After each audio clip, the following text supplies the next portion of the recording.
गणेश। ओम श्री दुर्गाए नमः। जय माता दी।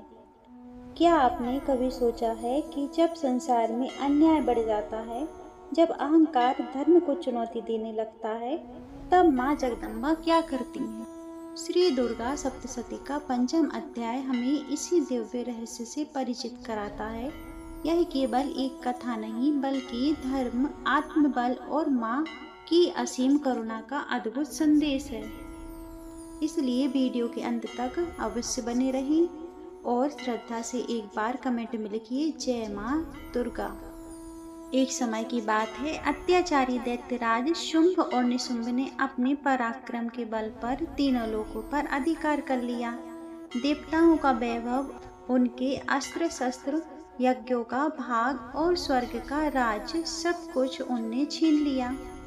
देवगण अत्यंत दुखी होकर असहाय हो गए।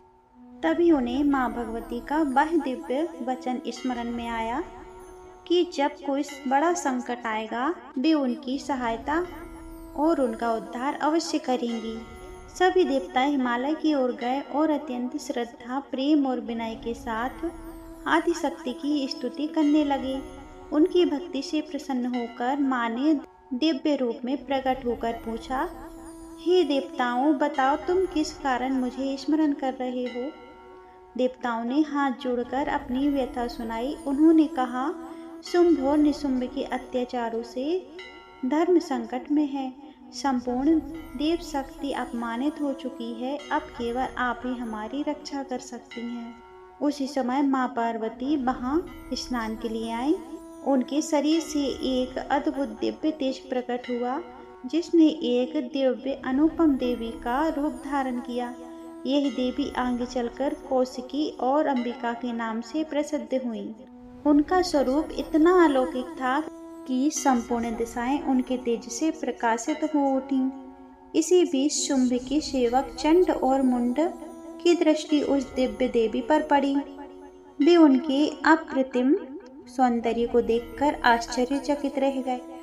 उन्होंने लौटकर शुंभ से कहा, हे महाराज, हमने आज एक ऐसी दिव्य स्त्री देखी है जिसका सौंदर्य तीनों लोकों में अद्वितीय है। आपके महल में सभी श्रेष्ठ रत्न हैं, परंतु यह देवी तो स्वयं समस्त रत्नों की शोभा है।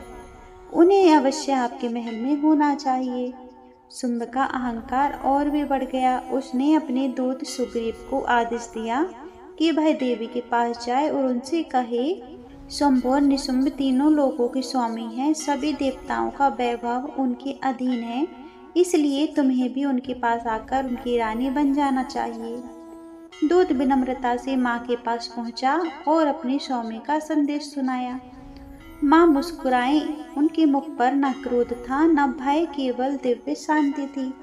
उन्होंने उत्तर दिया, तुम्हारे स्वामी निश्चय ही बलवान होंगे, किंतु मैंने पूर्व में एक प्रतिज्ञा की है कि जो भी वीर मुझे युद्ध में पराजित करेगा और मेरे गर्व को जीत लेगा, उसी का मैं वरण करूंगी। इसलिए अपने स्वामी से कह दो कि यदि वे मुझे प्राप्त करना चाहते हैं तो पहले युद्ध भूमि में अपनी शक्ति का परिचय दें। यह उत्तर सुनकर दूत आश्चर्य में पड़ गया। वह लौटकर शुंभ के पास पहुंचा और देवी का संदेश सुना दिया। यहीं से आगे महायुद्ध की भूमिका तैयार होती है, जहां माँ जगदम्बा केवल एक देवी नहीं, बल्कि धर्म की रक्षा करने वाली आदिशक्ति के रूप में प्रकट होती हैं। पंचम अध्याय से मिलने वाली दिव्य सीख, अहंकार चाहे कितना भी शक्तिशाली क्यों न हो, अंततः उसका विनाश निश्चित है। सच्ची शक्ति बाहरी वैभव में नहीं, बल्कि सत्य, धर्म और आत्मविश्वास में होती है। जो श्रद्धा से माँ का स्मरण करता है, माँ उसे कभी निराश नहीं होने देती। उचित समय पर भी उसकी रक्षा अवश्य करती है। आइए अंत में माँ दुर्गा के श्री चरणों में प्रार्थना करें। हे जगदम्बे, जैसे आपने देवताओं के संकट दूर किए, वैसे ही हमारे जीवन के भय, रोग, शोक, दरिद्रता और सभी बाधाओं का नाश कीजिए। हमें धर्म के मार्ग पर चलने की शक्ति, सद्बुद्धि और अटूट भक्ति प्रदान कीजिए।